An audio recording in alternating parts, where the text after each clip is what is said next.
The Local Show, sponsored by Victory in Motion, home of knee repair, not knee replacement, on News Radio 570 WSYR, on 106.9 FM, and live everywhere on the iHeartRadio app. The Local Show features in-depth conversation with business owners, employees, and influential business leaders throughout Central New York, exploring their successes, challenges, and reasons for doing business right here in our growing community. The Local Show is produced locally by Zoe Advertising. Now your hosts, Tom and Steve. It's The Local Show with Tom and Steve, otherwise known as The Steve Show. It's all about you. And we should listeners know that's not true, but they do hear you say it all the time, so that's okay. I'm going to drive it in their heads.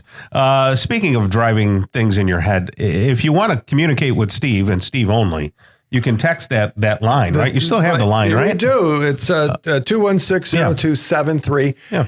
If you want to hear another guest, people are saying, now, what was the phone number of that person? You had a guy that or a gal that did this.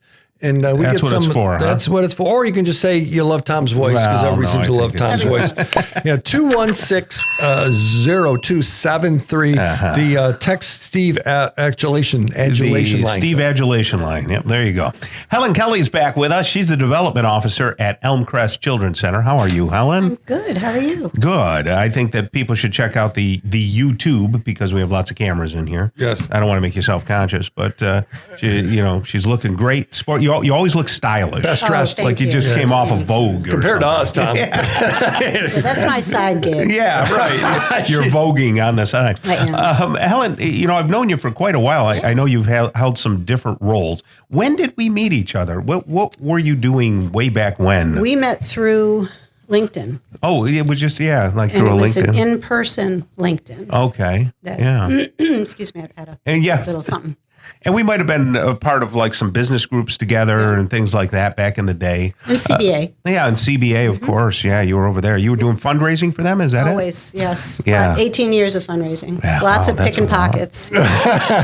In a good way. People want to give to something that's worthwhile, they right? Want to have impact, absolutely. Yeah, that's great. So you've always been kind of in the what do you call it, the nonprofit world, or before that, I owned a women's clothing store. Oh, well, there you go. There's no markup on women's clothing, is there? Tell me that. Was it a local? It was. What was it called? Mm-hmm. Come on. It was called Boutique de Lawn. Okay. And in 2008, I kind of looked at the wall and said, yeah, right. Economy's a little cranky. So right. And with all the online shopping, of course. Yeah, that wasn't as much of a thing then, but mostly it was the economy. So I said, I need to get a real job.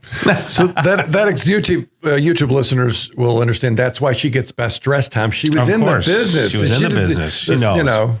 So then what brought you to Elmcrest, and how long have you been there? So it's just a year. Okay. Last month. Yeah. I've been there. So I came on here previously, right after I was hired, or shortly after I was hired. And I was energized and motivated and excited by the mission and the impact, and I'm even more so now. That's excellent. It's so fabulous. Tell people, for our listeners who don't exactly know what Elmcrest does, and I think they get it confused with some other places that are in town. Tell us what it is and why it's so important. So Elmcrest is a compilation of services. We've been around for 180 years. It'll be 180 years on May 10th, which I will talk about in a little while. It started as an orphanage downtown. Just a bunch of church ladies got together and said they wanted these kids to have an opportunity, a home, education, literally grabbed some out of the poorhouse and started the orphanage. It has morphed and grown and moved and changed names over the last 180 years. Now we have a campus on Salt Springs Road in Syracuse, where we have our residential program for kids who, for one reason or another, cannot be in foster care, have been in foster care, can't anymore, don't have families who can have them at the moment. So we provide education and job training and life skills and keep them safe. And help them grow and help them go beyond their challenges, their behavioral, emotional, physical, whatever their challenges are, to get them back into the community and back being a contributing member of the community. We also on campus have a children's mental health crisis respite which is about a 21-day stay for ages 5 to 18. That for young. kids who are actually, we opened that in March of 23, and within a month it was waitlisted.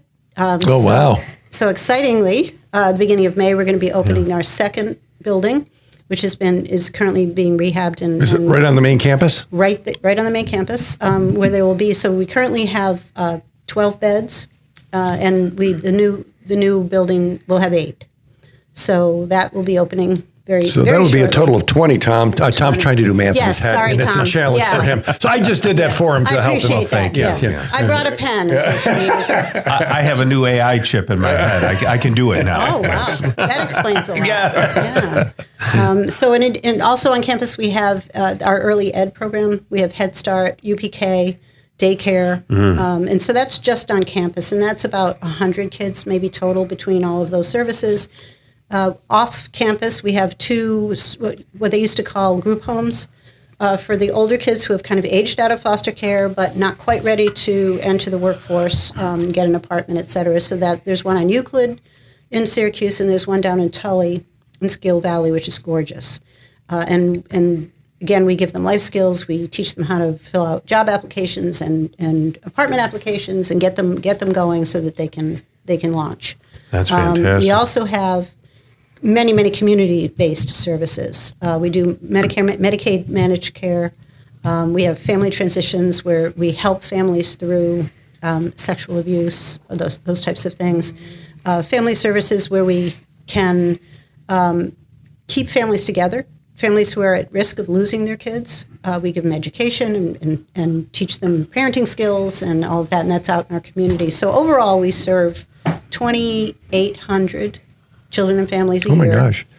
In 21 programs in 27 counties. So if I were to suggest that to some extent you're reparenting some of these kids, is that a fair statement? Sure. And letting them get through their trauma. Most of them have suffered some great trauma. Correct. And abuse. And so giving them resources to get them through that, to manage their behavior, and then re-engage the families where we can. We absolutely believe that children should be with their family, whatever that looks like, Right. if possible, if safe.